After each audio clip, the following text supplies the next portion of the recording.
The first time I heard Sri Sri Ravi Shankar was 1 week ago, when I saw his VCD on the topic, a conversation with the spiritual master. He gave a talk on 7th of May 2002 in Santa Monica in California. And the first sentence I heard from Sri Sri Ravi Shankar was, spirituality demands two things.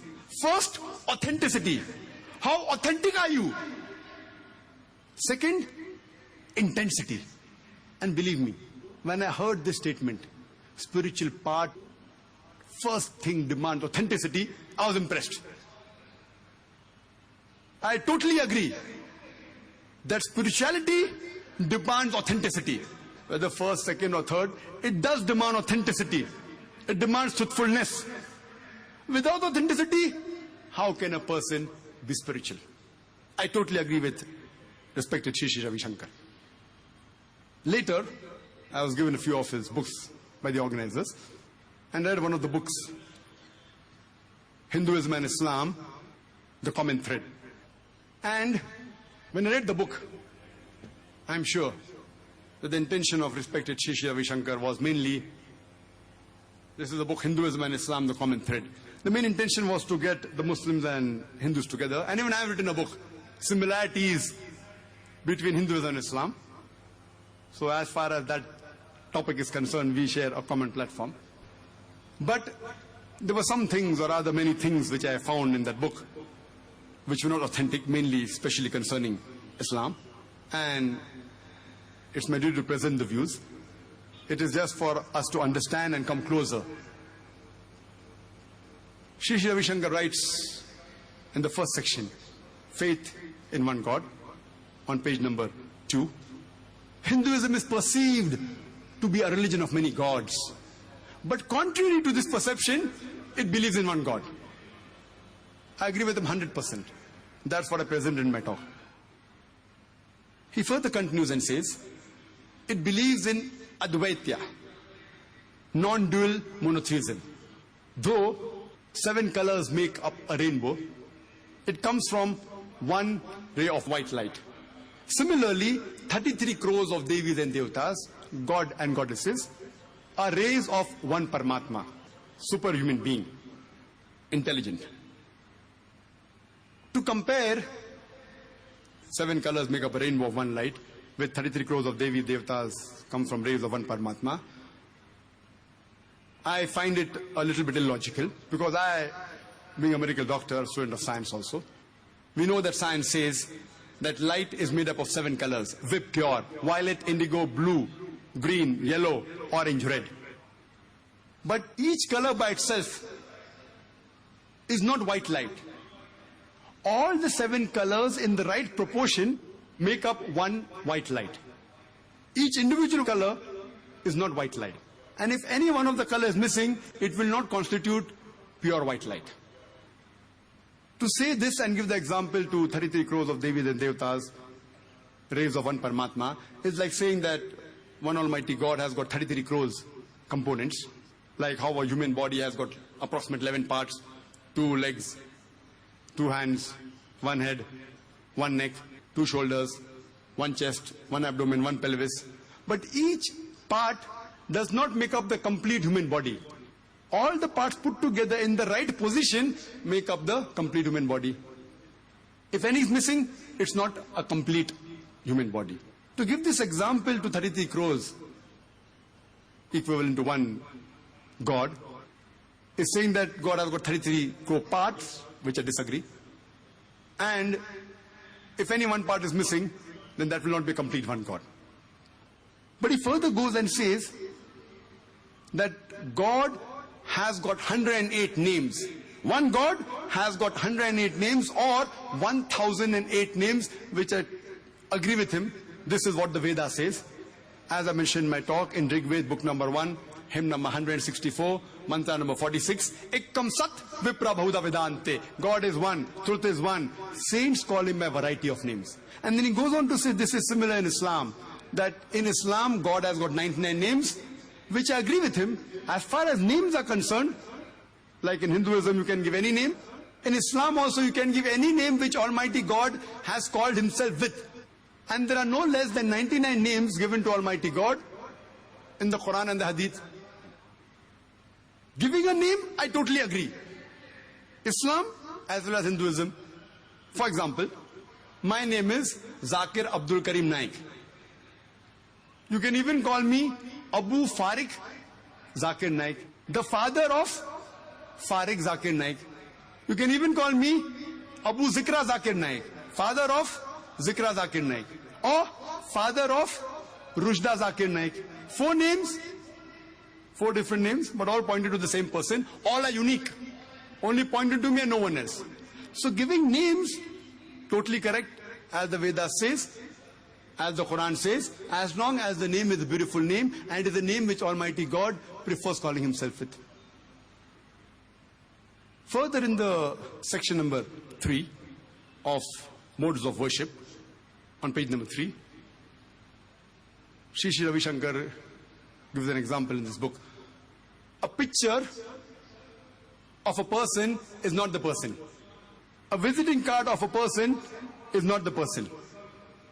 Similarly, the idol is the symbol of Chaitanya, consciousness and divinity. I totally agree with the first part, that the picture of a person is not the person, the visiting card of the person is not the person. But further saying that the idol is the symbol of divinity, I think with my limited knowledge, it is against the Vedas in Yajurveda chapter 32 verse number 3. Na tasya pratima asti. Of that God there is no pratima, no likeness, no image, no picture, no photo, no statue, no sculpture. Neither is idol the visiting card of God, because visiting card gives the address of the person, his place of work or his place of residence. To say this is a visiting card is limiting the place or the residence or work of Almighty God to that idol. Even if I agree for sake of argument that the idol is a symbol of God, is a picture of God, or the visiting card, for sake of argument, suppose a person promises me some financial assistance, and after a few days his secretary gives me the money he had promised along with the visiting card. It would be illogical for me to thank the visiting card of the person or to thank his photograph if I see it somewhere else. The least I can do is, at least I can call him up personally and thank him on the telephone. So even if I agree for sake of argument, the idol is the photo of Almighty God or the visiting card, which I don't agree, but for sake of argument, yet it is illogical to thank that photo, the visiting card or the idol. And this is agreed upon by majority of the Hindu scholars, that idol worship is wrong in Hinduism. What they say, that at a lower level, at a lower consciousness, person at a lower level who does not know may require an idol to worship God. But when you reach a higher consciousness, idol is not required. And this is what even Sri Sri Ravi Shankar has mentioned in some of his V-series which I saw. At a higher level of consciousness, you don't require an idol. At a lower level, you require. If this is the understanding, I would say that we Muslims have already reached that higher level of consciousness. We don't require any image to worship Almighty God. Furthermore, Sri Sri Ravi Shankar writes in his book on page number 4 that Islam strictly believes in the formless God, but yet it acknowledges the symbol of this God in Makkah and Kaaba. Though they believe that Almighty God is all-pervading, but they worship in the direction of Kaaba. And he goes on to say, that means they are worshipping the formless through the form. To say that the Muslims worship Allah subhanahu wa ta'ala through the form of Kaaba is totally wrong. It's not mentioned in any of the scriptures of Islam, with the Quran, the Sahih Hadith. No Muslim ever worships the Kaaba. Neither does he worship Almighty God through the Kaaba. It is prohibited. Allah says in the Quran in Surah Baqarah chapter number 2 verse number 144 that wherever you are, you face in the direction of the sacred mosque, direction of Kaaba. Kaaba is our Qibla, it is our direction. And we believe in unity. If we want to offer salah, which direction do we pray? In the north, south, west or east? So for unity, we pray in one direction, that is the direction of the Kaaba, it's our Qibla. And when Muslims drew the world map, the first person was Al-Idrusi in 1154. He drew with the South Pole on the top and North Pole down, and Kaaba was in the center. Later on, the Western cartographers came and they turned the map upside down, North Pole top, South Pole down, yet the Kaaba is in the center.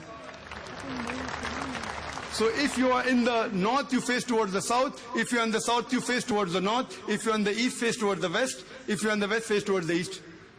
When we go to Makkah and circumambulate around the Kaaba in Umrah and Hajj, it is because of the commandment of Almighty God. But logically I can think we circumambulate because every circle has got one center, indicating that God is only one. So to say that we worship the formless through the form is a great error as far as Islam is concerned. Further, Sri Ravi Shankar writes on page number 26 that Prophet Muhammad, when he came back to Makkah, he destroyed all the idols in the Kaaba except the central object of worship, the black stone. To say that black stone was the central object of worship is totally an error. It's unauthentic. You will not find any authentic record, not only Islamic scriptures, any historical authentic record, that black stone, Hajar Aswad, was ever worshipped by any of the idolaters in any age of Arabia. And Sri Ravi Shankar writes on page number 6 that the Hindus and the Muslims, before they offer their prayers, they wash their hands and feet. And this was prevalent as a Vedic practice in Arabia, which was picked up by the Muslims. It has no roots. It's nowhere, anywhere mentioned in the Judo-Christian traditions. I do agree, Hindus and the Muslims wash their hands and feet before offering prayers. Some of the Hindus do that. I have no disagreement. But to say that it was picked up as a Vedic culture from Arabia and has no roots in Judo-Christian tradition, I feel is wrong, because I'm a student even of the Bible. It's not only mentioned in the Old Testament, it's even mentioned in the New Testament. It's mentioned in the Bible in the Old Testament, in the book of Exodus, chapter number 40, verse number 31 and 32, that Moses and Aaron, they washed their hands and feet before they appeared in front of the Lord as they were commanded. It's mentioned in the New Testament in the book of Acts, chapter number 21, verse number 26. Paul, along with men, he washed before he appeared in front of the Lord as was commanded. So this is a part of the Bible, in the Old Testament as well as the New Testament, which we call as wudu, that is ablution. As far as I, being a student of Islam comparative religion, I feel that the best book dealing with the art of living, it is the glorious Quran. And I would like to present an English translation of this glorious Quran to Sri Ravi Shankar.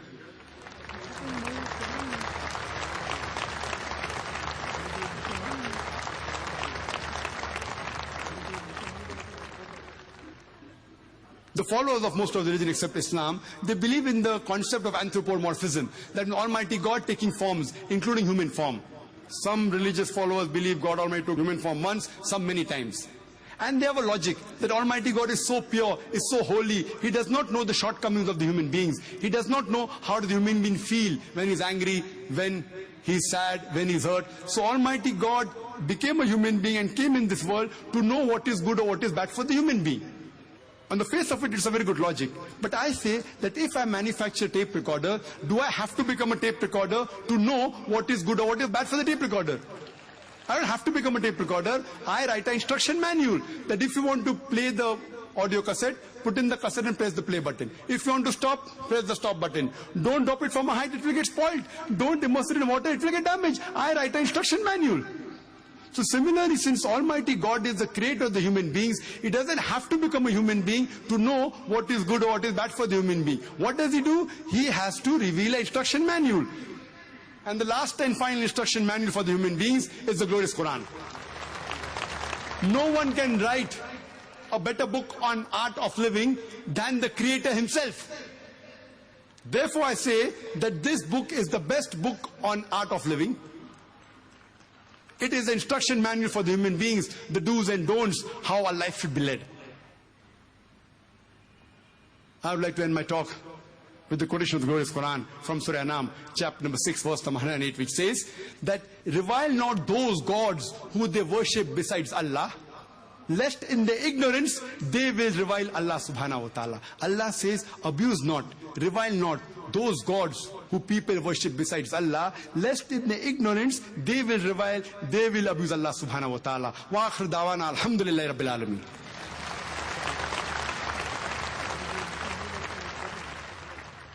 Now I call upon Sri Vinod Menon. Brother Vinod Menon would now introduce Sri Ravi Shankar. Sri Ravi Shankar's message of compassion, commitment to society, and a cosmic understanding of life has resounded in the lives of millions worldwide. Through the regeneration of human values, he seeks global peace and development by bringing about sustained individual commitment to joyful living, selfless service, and self-awareness. Born in 1956, at the early age of 4, he amazed his parents by reciting the entire Bhagavad Gita. He completed both Vedic and scientific studies and obtained graduation in modern science at the age of 17 in Bangalore. He received a doctorate from Kuvempu University, Karnataka, in recognition of his literary works.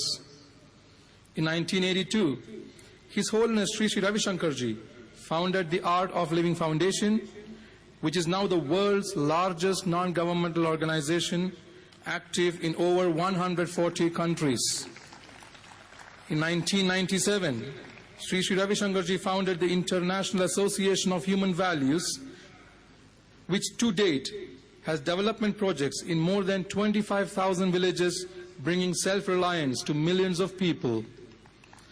Through the International Association of Human Values, large volunteer relief efforts have been delivered across the globe, including in Afghanistan, in Bosnia, in India after the earthquake in Gujarat, Jammu and Kashmir, and Pakistan. Sri Ravi Shankarji's volunteers initiated many relief projects during the tsunami and after in Nagapattinam and the affected areas all over Asia. Guruji has sent doctors, medicine, and yoga instructors to traumatized people exposed to the war in Iraq. He has also initiated the 5H program: health, hygiene, human values, harmony in diversity, and housing for the poor. Sri Ravi Shankarji travels to more than 35 countries every year to reinforce the message that all religions and great spiritual traditions share common goals and values. His simple message of love, practical wisdom, and service encourages harmony and teaches everyone to follow their chosen religious and spiritual path while honoring the path of others. He has stood for communal harmony and understanding between religions. Guruji's gift of Sudarshana Kriya brings much needed relief for mental stress and physical ailments. His Holiness is a recipient of numerous honors, including Guru Mahatmya Award by the Government of Maharashtra, the title of Yoga Shiromani by President of India, the Phoenix Award by the Mayor of Atlanta, Georgia, Global Humanitarian Award from the Governor of Illinois. He is also the recipient of the Martin Luther King Award. Guruji is a unique combination of deep wisdom, dynamic activity, silence, and playfulness. Everybody who comes in touch with him feels blessed and their lives transformed. His message to the world is love is supreme.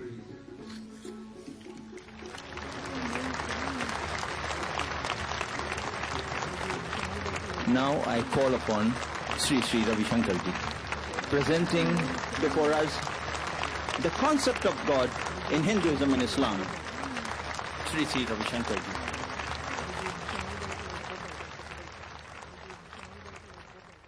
ओम नमः प्रणवार्थाय शुद्ध ज्ञानैकमूर्तये निर्मलाय प्रशांताय दक्षिणामूर्तये।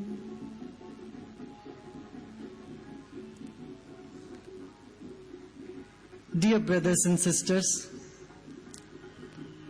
there is a saying of Kabir that comes to my mind. पोती पढ़ पढ़ जगमुआ पंडित भयान कोई, ढाई अक्षर प्रेम की पढ़े सो पंडित हो. You can read all the scriptures in the world and argue and counter argue, but we reach nowhere. But 2 letters of love, belongingness, a sense of understanding beyond the words alone can unite us. And it was wonderful to hear Dr. Zakir. He's so scholarly. He read about all the Upanishads and everything. And I wish every single citizen in the world reads all this knowledge, at least a little bit, so that their mind is not so narrow. They don't think only I go to heaven, everybody else going to hell. Today the world is a hell because people think only their path is right path. Every other path is wrong path. We need a broader understanding. And I also thank Dr. Zakir. I know there are some mistakes in that book. I would have told him before also. This book was printed in an emergency, when there was riots in Gujarat. I wanted this book to immediately go. I did not go to big scholars because I don't know much about Quran. I am myself not a big scholar. But the intention he caught behind that is to bring people together, so that the Hindus respect the Muslims and the Muslims feel a sense of brotherhood and belongingness to the Hindus. So I am happy that though with the mistakes which he has already pardoned me, he has accepted the intention behind. Intention is what we need to see. Sometimes, the mother says to the child, get lost. She really doesn't mean. But if you hang on to the word, my mother told me, get lost, I'm going to get lost, you're causing pain to the mother also. Maharishi Narad, who is a proponent of love, the Bhakti Sutra, he said one sutra, Vado Navalambya. Don't depend on logic or arguments. Arguments does not take you any further. Today, within one religion, there are so many arguments, see? Because everyone thinks they are right. In Hindus, there are so many schools of thought, each one fighting, everyone says, I am the right. In Islam, same thing, the Shias and Sunni conflict, and Ahmadiyas, one Buddha was there. Today, there are 32 sects of Buddhism. Different interpretation, and everyone claims their interpretation is the correct. I would appeal to every single human being. Tattu samanvayat. Take all that is common. We all can live together as brothers and sisters. We can appreciate each other. A century ago, a decade ago, we thought about tolerance. I tell you, today tolerance is a very feeble word. Today, not just tolerance. Today, the word should be love. You tolerate something you don't like. If you don't like certain things, you say, oh, I tolerate this. Tolerance of religion is not necessary today. It's old. Today, love each other's religion. I want to tell you an event that happened. Once I was in Delhi. I was going in the car and there were an elderly people whom I was dropping them to Connaught Place. But then they had to wait and take a taxi back or an auto back. So I gave them my car and I got out with my assistant and we took an auto rickshaw. So I sat in the auto rickshaw and the driver was so humble, so beautiful soul. On either side of me there were some pictures of the actors and actresses. He told me, Guruji, maaf karna. मैं यहाँ जिसका तस्वीर लगाना चाहता हूँ उसका कोई चेहरा ही नहीं है, इसीलिए इन लोगों का लगाया. फिर little further he says, Guruji, आज क्या हमारा भाग्य है, वो हमारा मेहमान मन के गाड़ी में आया है और वही चला भी रहा है गाड़ी। मने धर दीवार दर्पण भयो, जित देखो जित तोय, कंकड़ पत्थर चाकरी सब जगह वही है। कौन कहता है खुदा नजर नहीं आता, दीवानों से पूछो खुदा के सिवर और कुछ नहीं नजर ना आता। This is the essence, seeing love. See, if you say, I don't appreciate the painting, but I will appreciate the painter, you are not really 100% appreciating the painter. You appreciate the painter and you will also appreciate the painting. So this whole world is God's. In Upanishad, as our Dakish Sahib said, there are other verses which if he goes little deeper, he can find. Tam srishtva tadevanu pravishyat. Having created that, he has entered that. He lives in every heart of every human being. Sufi saints in this country have sung on this. Bulle Shah has said, Tu mani ya na mano,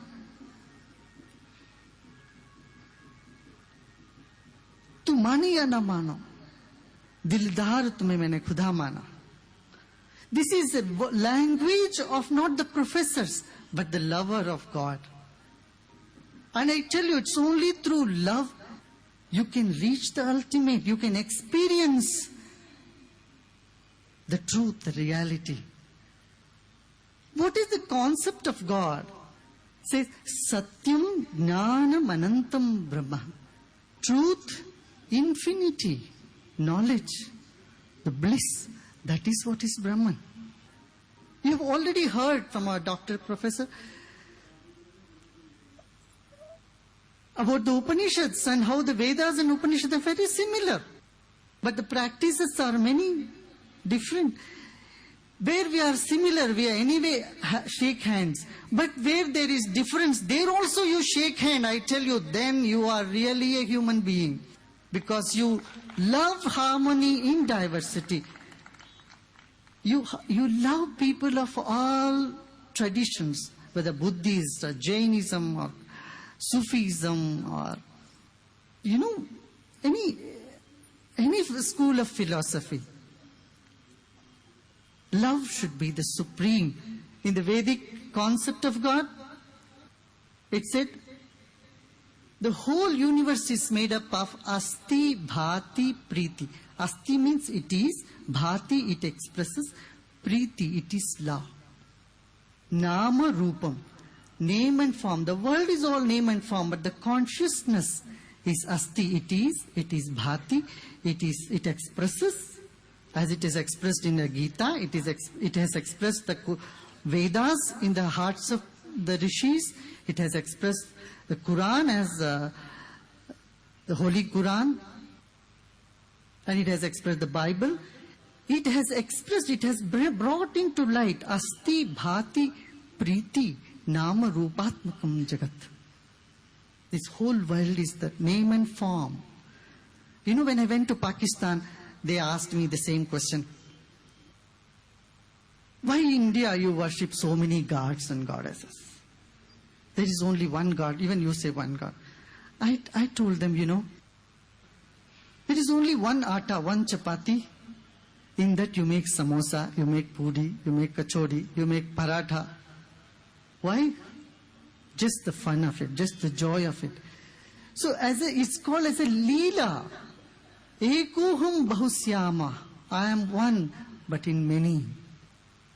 So in every heart, in every human being, there is one consciousness, but with so many differences. This is the whole concept. If you really go deep into it, there is no differences. Otherwise, will Kabir and Bulle Shah and people, many Sufi saints and rishis, maharshis, they never had difference of opinion. Sab sayani ekmat. Say the Farid, Sab sayani ekmat. All those who loved God, who have experienced God, have no difference of opinion because it's pure love. And this is what today we need to do.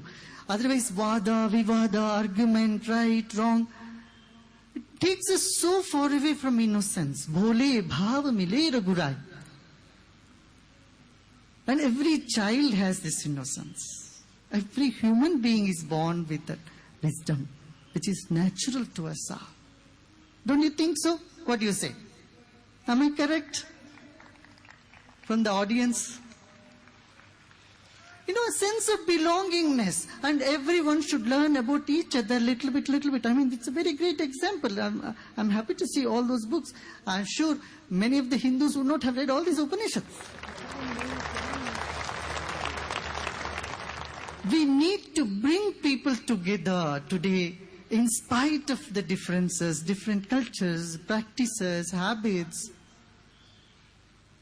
But remind them of the higher principle of one divinity, one love, one humanity.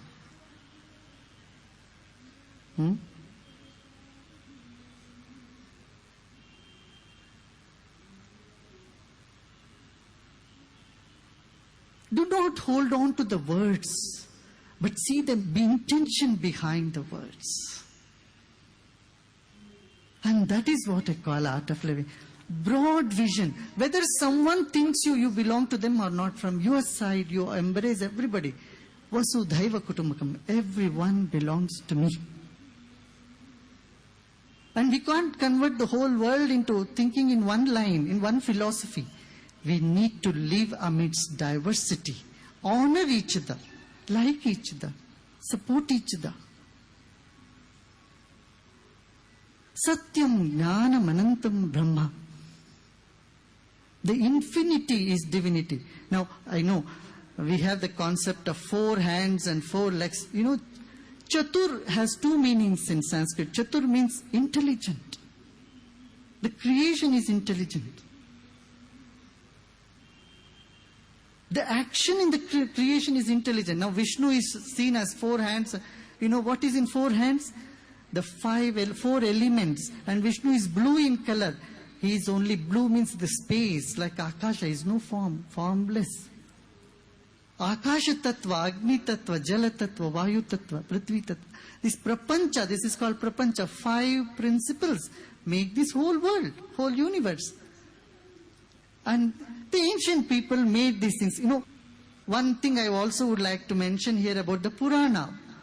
We usually say Purana means old, but in Sanskrit, Pure Nava iti Purana. That which is modern, which is new in the city is called Purana. So Puranas are written wherein all these forms are coming to inspire people, to bring some entertainment, joy, and kindle a sense of feeling in people.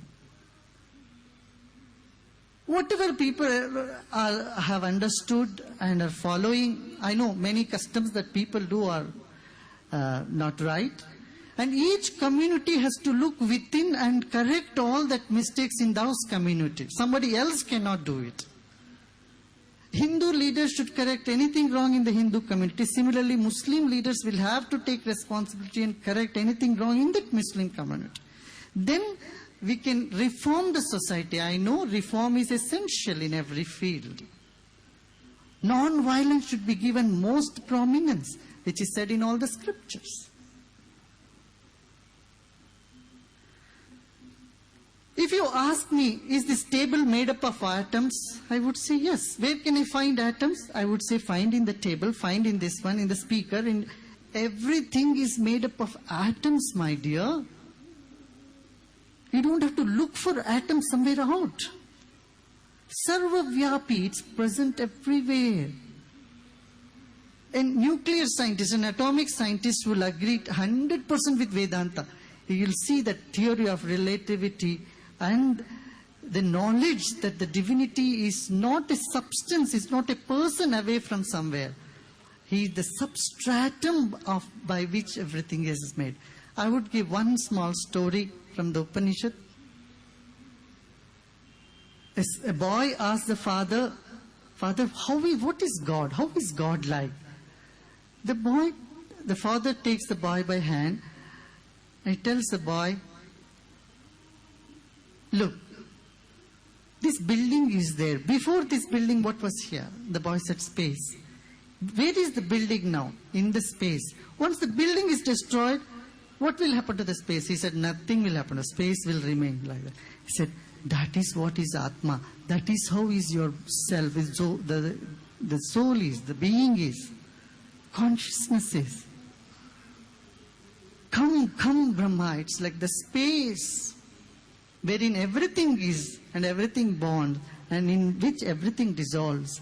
My dear child, and know that when you go deep into your heart, yato vacho nivartante aprapya manasasa, where your words cannot enter, even your mind cannot enter, in that silent corner of your heart, sit in meditation, go deep in and realize that is love, that is bhati, that is asti, that is priti.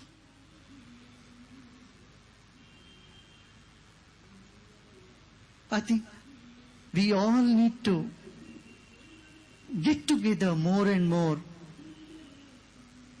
We cannot argue on our differences because nobody will give their differences. If you tell someone, oh, why are you doing Ganesh Puja? He will not listen because he has feeling towards that. From centuries it is continuing. But if you listen to what about Ganesha's, the shloka, Ajam nirvikalpam nirakaramekam niranandamananda madvaita purnam param nirgunam nirvishesham nirigam parabrahmarupam ganesham vajema. In the puja it is said, you are formless, you are all over, but I would like to play with you for a little while. So God, you are everywhere, now I want to play with you. How do I play? Whatever you did to me, I am going to do to you. You take sun and moon around you, I am going to light a little lamp, I am going to go around you like this. You give me water, I am going to play with you, I am going to give water. This is not to be taken seriously, it is a play, it is a game, it's a joy, expression of gratitude. Puja, it said, that which comes out of fullness. I feel so grateful for all that I have received in my life. Then I want to express myself. Today, see, when we came, they all gave me flowers. Why you give flower to somebody? Just an expression of goodwill. Roshan Begji came up and offered me flower. Why? There is some feeling, oh, Guruji has come, I want to offer him something. And this is an exchange of feelings, because feelings cannot be expressed enough. So man finds some way to express it.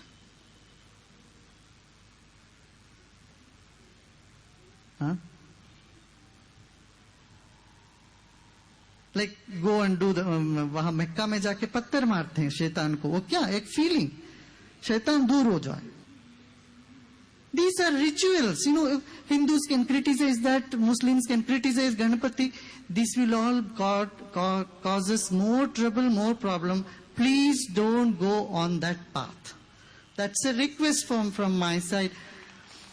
Do not criticize anybody's practices unless they come to you for knowledge. If they come to you, then you can tell them. Otherwise, people will defend what they are doing is correct, and there is no way we can unite the people together. We can bring people together. I think this we should all remember. Do not criticize the idol worshippers. Because this country, thousands of years, people have been doing worship. At the most, we have to respect what they are doing. And when we respect each other, we can bring about a big transformation in society. The confidence, trust comes in. No one thinks that you are against them. So we need to bring people together, and I see that is the real service that we do to God. Non-violence should be our foremost in the first, in the yoga 8 limbs of yoga. You know, if you read Yoga Patanjali Yoga Sutra, it is so secular. Any religion can adopt yoga. Because exactly what definition you said about Allah is the definition of Patanjali Maharshi about who is Ishvara. Kaya Klesha. One who do not have any klesha, any suffering, any problem, one who do not have a body, that consciousness is Ishvara. The Sutra of Patanjali Maharshi in Vibhuti-pada. So Patanjali Maharshi says, what? Yama, what? Ahimsa, non-violence. Satya, truth. Asteya, don't steal anything from anybody. Brahmacharya, abstinent. Aparigraha, not amassing for oneself all the time. You know? And yamas and niyamas and pranayama, pratyahara, dhyana, dharana, samadhi. These 8 angas has been enunciated by Maharshi Patanjali. And it is beneficial for people world over. See, your breath has so much to tell you. From your breath, you can make your body better. You can make your mind better. All the negative emotions in your heart just goes out. See, if you sit for prayers, if you do namaz, your mind is all over the place. But if you attend to your breath, your mind gets so focused and you become so authentic and so friendly. People world over have undergone these breathing techniques, exercises. Though it's an ancient technique where people will never teach them unless the student is really dedicated and worthy of teaching these lessons. I thought this knowledge is so beneficial, it should go to all the people in the world. Everyone should get benefit of it, irrespective of the religion. I first opened the doors of the pranayama and yoga to the world. I said, doesn't matter, whatever is your belief system, you learn about your breath, because your breath and emotions are linked. By harnessing the breath, your mind becomes so calm and serene. And a number of research work on the scientific studies are all done on this. All India Medical Institute, NIMHANS, they're all doing. So when we went to Iraq, the thousands of women and children suffering, they can't sleep in the night. And doctors are giving them the steroids and Prozac just to sleep. We taught them simple breathing exercises. In second day, you could see what a transformation happened in their lives. Thousands of them, they said, we are able to sleep well. We are able to, get over the trauma. Now in Kashmir it's happening, in Pakistan it's happening. So if there is good knowledge from any corner of the world in any religion, it's good we adopt them. We don't be fanatic, oh, this is not my religion, this is not your religion. No. Good knowledge. But if Unani comes, though its source is connected, very closely connected with Islam, if I am correct, Unani medicine is good for everybody. Similarly, Chinese medicine, acupuncture and acupressure, world over people can do it. I say, when we accept food from every part of the world, technology from every part of the world, we use cars from any part of the world, music from any part of the world, why not we assimilate wisdom also? This globalizing wisdom is essential today.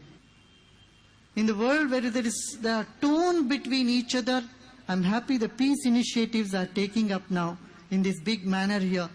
We all should come together. Every individual should learn a little bit about all the different religions in the world. Not saying my religion is better, yours is little low. This is not acceptable. Because you can put any logic. This is called kutarka. You know what is kutarka?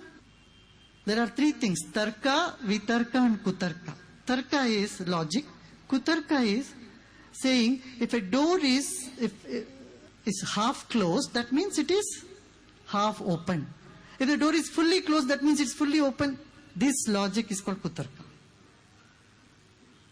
We say a door is half open, means it's half closed. But if you say if it's half open, it's half closed, then if fully open means it's fully closed. This is not the logic. We should leave the Kutarka aside. World has suffered a lot by Kutarka. Honor the uniqueness of every tradition, every culture, and take what is good from there.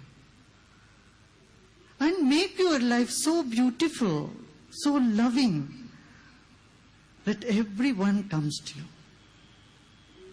And you feel that you are part of everybody. What do you say? There in the back.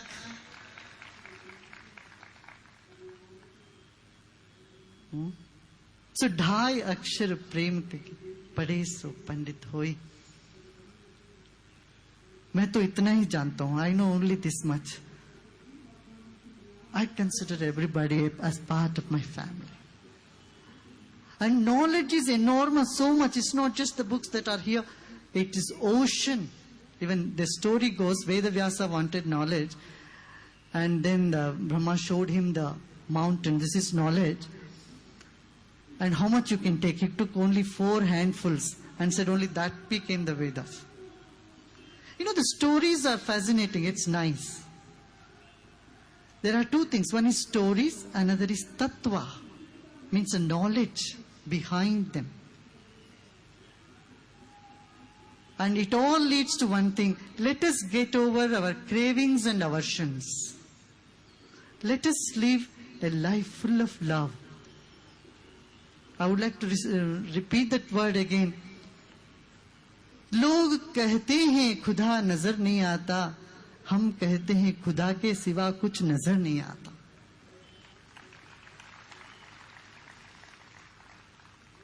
For God is all love. Asti, bhati, priti.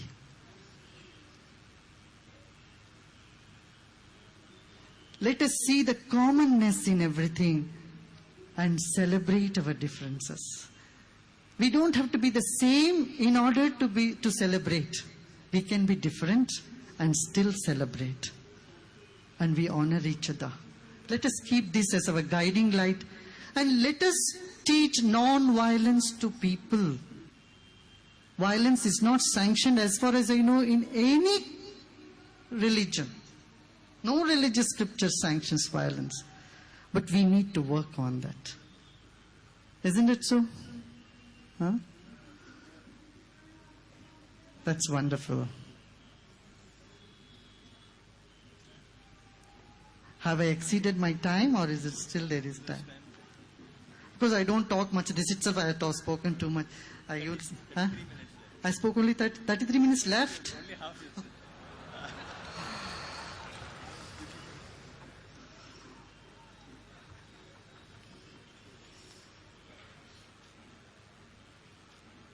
मुस्कुराना सीखें. Let us smile more and make our anger expensive. We are angry so easy and we smile very rarely. So we need to shift our tendency. Smile more and make your anger very expensive. Get angry once in a while. I can say, oh, when there is injustice, then I should get angry.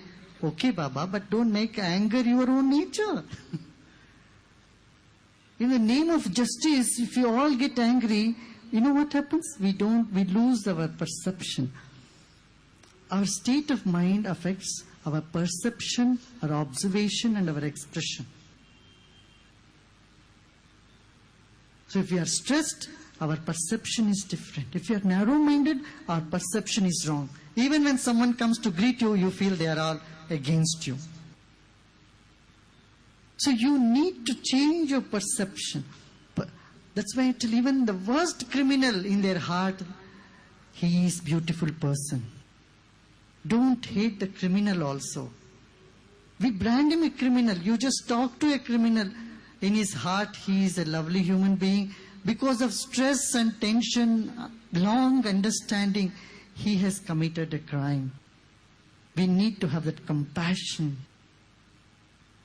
sense of belongingness.